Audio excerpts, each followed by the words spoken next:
ഇപ്പൊ അങ്ങനെയല്ല. ഇപ്പൊ വഹാബി പള്ളിയിൽ എന്താ അവസരങ്ങള് പ്രശ്നം ഉണ്ടായിട്ട് മദ്യം പറയല് എന്താ അറിയോ, കുത്തുബഞ്ഞ് മലയാളത്തിലാക്കണ്ട. കാരണം എന്താ, ഗ്രൂപ്പ് മുഴുവൻ അടിച്ച് കലക്കി തുടച്ച് വിടുകയാണ് മിമ്പർ. അപ്പൊ മടവൂര് മുജാഹിദിനെതിരെ മിമ്പർ വന്ന് മറ്റേ മുജാഹിദിന്റെ കുത്തുബ. അവസാനം പോലീസ് എത്തി മദ്യം പറഞ്ഞ്. അവസാനം എന്താ, പോലീസുകാരെ ഏത് ജാതിയാണെന്നറിയില്ല, ഏത് ജാതിക്കും അറിയാലോ, ഇതാണ് ഈ പിത്തന ഉണ്ടാക്കിയത്. അപ്പൊ അവസാനം പോലീസുകാരൊക്കെ പാടെ പറഞ്ഞ്, ഇനി നിങ്ങൾ മലയാളത്തിലാ നായാട്ട് നിർത്തിക്കളി, അറബിയിലാണ് ഓതിക്കളി. എന്നാ പിന്നെ സ്വന്തമില്ലല്ലോ, തന്നെ ഞങ്ങൾ റോട്ടുമുക്ക് പോയിക്കോളിയാണ്. അങ്ങനെ അവസാനം മലയാള കുത്തുബ മാറ്റിയിട്ട് തല്ല് തീരാൻ വേണ്ടി അറബി കുത്തുബാക്കി. സമുദായത്തെ തല്ലിക്കാൻ വേണ്ടി മലയാള കുത്തുബ കൊണ്ടുവന്നവർക്ക് പിന്നെ ആ മലയാള കുത്തുബ കൊണ്ട് പൊതിരെ കിട്ടിയപ്പോ അറബിയിലേക്ക് മടങ്ങുന്ന കഥ ലത്തീഫ് പെരുമ്പിലാക്കൽ പറഞ്ഞു എന്ന് മാത്രമല്ല, അയാളെന്നെ പറയുന്നത് ആ ഖത്തീബ് ഞാനാണ്. 3 ആഴ്ച മുമ്പ് കാസർഗോഡ് നഗരത്തിലെ സലഫി മസ്ജിദ് കൂട്ടാൻ വേണ്ടി അവർ പരിശ്രമിച്ചപ്പോൾ അവിടെ നടന്നിരിക്കുന്ന ചില ശ്രമങ്ങളുടെ ഭാഗമായി ഒരു അറബി കുത്തുബയെ കുറിച്ച് ഇപ്പോൾ അവർ ആക്ഷേപിക്കുന്നുണ്ട്.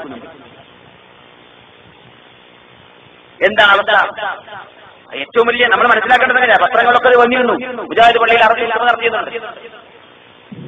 ആ കുത്തുബ നിർവഹിച്ചു എന്ന് പറയപ്പെടുന്ന ആൾ ഞാനാണ്, പ്രതിയൂപര മൗലവിക്ക് തോന്നി. കാരണം ഈ മിമ്പറമെന്ന് ഗ്രൂപ്പ് പ്രസംഗം മിമ്പറമെന്ന് കുത്തുബയായി വിസർജിക്കപ്പെട്ടപ്പോ അടി തുടങ്ങി.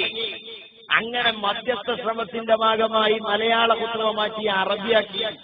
പക്ഷെ ഇവിടെ ഗൗരവം എന്താ അറിയോ, സമുദായത്തെ മൗലവിമാര് ആയത്തോതി പഠിപ്പിച്ചത് മലയാളത്തിൽ പ്രാദേശിക ഭാഷയിലല്ലാതെ കുത്തുബയോതില് പാപാണ്, ഹറാമാണ്.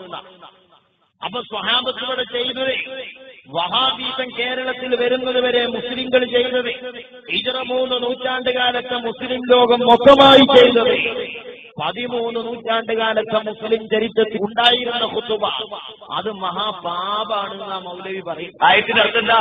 ജനങ്ങളുടെ ഭാഷയിലല്ലാതെ ദഅവത്ത് പാടില്ല എന്നാ പറയുന്നത്.